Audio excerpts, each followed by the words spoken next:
self gebak.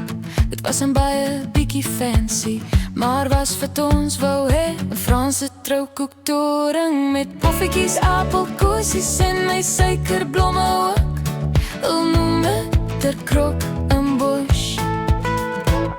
En jou spierwit hemp sonder das en jou pa se onderbaadjie. Ek het my rokkie self gemaak met my gekrulde hare en jou ma se orgideeblom en rooi vallies as bruidskoene.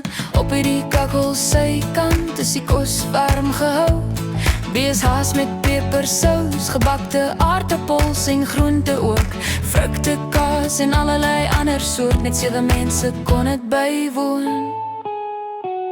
Jou ma was so trots op jou, lang terug het ek myself beloof. Ek doen het net met die regte man, die sneeuw val nog op die Parelberge. 'n Franse troukoektoring met poffertjies, appelkoesies en my suikerblomme ook. Al noem het der krok en bush met poffertjies, appelkoesies en my suikerblomme ook. Dit het nie saak gemaak, ons het mekaar gehad, ons was getroud.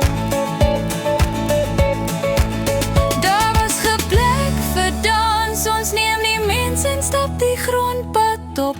Daar was sneeuw op die berge en nie amper een met pigge, kasso die vark en ander diere ook. Almal was beïndruk met ons fancy klein onthaal. 'n Franse troukoektoring met poffertjies, appelkoesies en my suikerblomme ook.